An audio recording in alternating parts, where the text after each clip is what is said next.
more impressive than the actors that you've worked with or the directors that you worked alongside. Barry Levinson, Sidney Pollack, Robert Zemeckis, Terry Gilliam, Tim Burton, Milos Forman, Cameron Crowe. That's just to name a few. Is there a particular director that you enjoyed working with the most?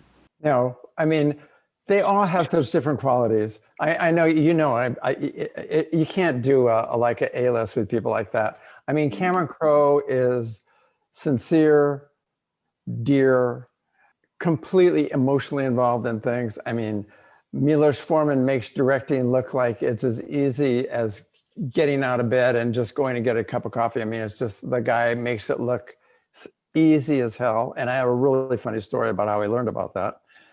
Bob Zemeckis sees the whole movie in his head before he shoots it. He's got it in his head. He can play it like a movie. He can close his eyes and play the scene he wants to shoot and run it like a movie. He can see everything.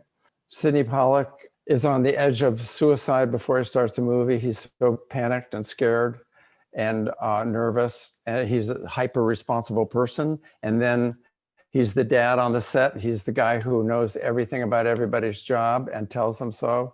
I mean, I've had mentors all through my career. He was a really big one. Let me ask you this, because as you guys mentioned, all the directors you've worked with, and I'm pretty sure you've been on some very a wide variety and range of sets. So let me ask you this: and when it came to the directors and their style, which director would you say was more out there, just running gun, just let's go with it, and by contrast, which director was more by the book, film school, we got to get it, we're not fixing it in post? Like which one of those stick out to you?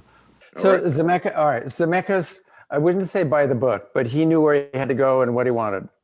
And by the time we did those 3 Back to the Futures with him, we understood how that all went. And before I started the first Back to the Future, the crew that he brought to Back to the Future had just finished Romancing the Stone. So they all had their shorthand down. So we were all pretty clear on what had to happen and how it had to happen. And it was always 100% the hardest way you could do it.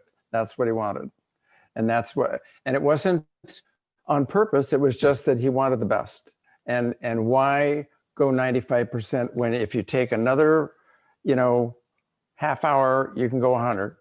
So that's one way. I think every director is able to come up with something on the fly and make it look pretty loose. It isn't that they haven't thought about it. They always do. But they can make it seem as though they've just thought this up. Hey, let's just run over here and do this kind of thing. But you'll find out later, they'd actually thought about it a lot.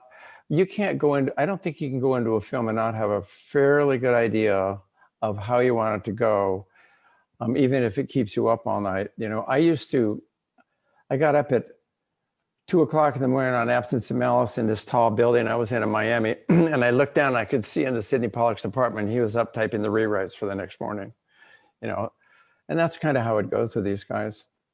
Run and gun, my earlier films, when I did a couple I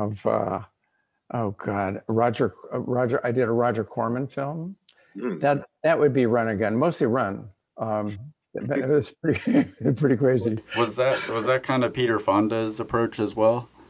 Yes, a lot of it was because they were doing an outdoor film, a lot of it, and so it depended on a lot of things to set up the shots. A lot of it depended on weather.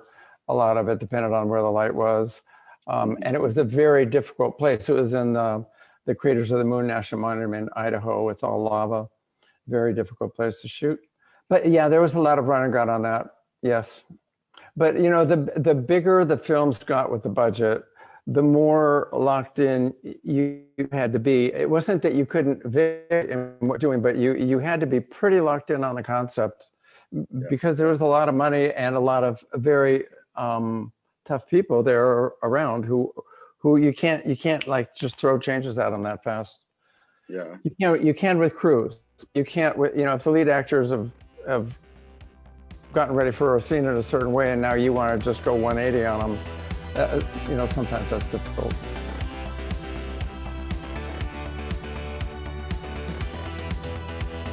Find us in all these links. It's coming up right now.